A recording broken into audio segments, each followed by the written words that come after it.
Friends, ಹೊಸ ವಿಷಯದೊಂದಿಗೆ ನಿಮ್ಮೊಂದಿಗೆ ಬನ್ನಿ. ಏನಪ್ಪ ಅದಂದರೆ ಜಾಬ್ ರಿಲೇಟೆಡ್, ಯಾವ ಜಾಬು ಏನು ಎತ್ತ ಅಂತ ನೋಡ್ಕೊಂಬರೋಣ ಬನ್ನಿ.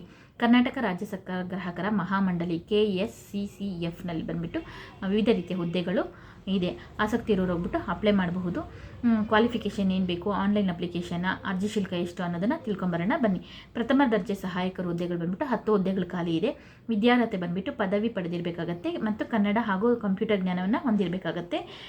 ಫಾರ್ಮಸಿಸ್ಟ್ ಬಂದುಬಿಟ್ಟು 7 ಹುದ್ದೆಗಳು ಖಾಲಿ ಇದೆ. ವಿದ್ಯಾರ್ಹತೆ ಬಂದುಬಿಟ್ಟು ಫಾರ್ಮಸಿಯಲ್ಲಿ ಡಿಪ್ಲೊಮಾ ಪಾಸ್ ಆಗಿರಬೇಕಾಗತ್ತೆ ಮತ್ತು ಕನ್ನಡ ಹಾಗೂ ಕಂಪ್ಯೂಟರ್ ಜ್ಞಾನವನ್ನು ಹೊಂದಿರಬೇಕಾಗತ್ತೆ. ವಿಕ್ರಯ ಸಹಾಯಕರು ಬಂದುಬಿಟ್ಟು 16 ಹುದ್ದೆಗಳು ಖಾಲಿ ಇದೆ. ವಿದ್ಯಾರ್ಹತೆ ಬಂದುಬಿಟ್ಟು ದ್ವಿತೀಯ PUC ಪಾಸ್ ಆಗಿರಬೇಕಾಗತ್ತೆ ಮತ್ತು ಕನ್ನಡ ಹಾಗೂ ಕಂಪ್ಯೂಟರ್ಗಳಲ್ಲಿ ಜ್ಞಾನವನ್ನು ಹೊಂದಿರಬೇಕಾಗತ್ತೆ. ವಿಕ್ರಯ ಸಹಾಯಕರು ಬಂದುಬಿಟ್ಟು 1 ಹುದ್ದೆ ಖಾಲಿ ಇದೆ.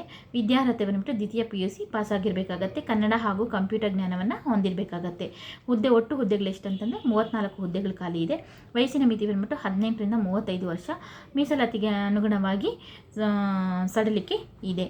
ಅರ್ಜಿ ಶುಲ್ಕ ಎಷ್ಟಪ್ಪ ಅಂದರೆ ಸಾಮಾನ್ಯ ವರ್ಗ ಮತ್ತು ಇತರರಿಗೆ ಬಂದುಬಿಟ್ಟು 1000 ರೂಪಾಯಿ, SC ST ಪರಿಶಿಷ್ಟ ಜಾತಿ ಮತ್ತು ಅಂಗವಿಕಲರಿಗೆ 500 ರೂಪಾಯಿ. ಅರ್ಜಿ ಸಲ್ಲಿಸುವ ವಿಧಾನ ಬಂದುಬಿಟ್ಟು ಆನ್ಲೈನ್ ಮೂಲಕ ಹೋಗಿ ಅರ್ಜಿಯನ್ನು ಸಲ್ಲಿಸಬೇಕಾಗತ್ತೆ.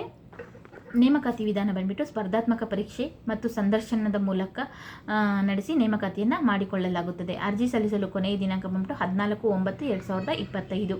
ಲಿಂಕ್ ಬೇಕಾದ್ರೆ ನಾನು ಡಿಸ್ಕ್ರಿಪ್ಷನ್ ಬಾಕ್ಸಲ್ಲಿ ಕೊಟ್ಟಿರ್ತೀನಿ.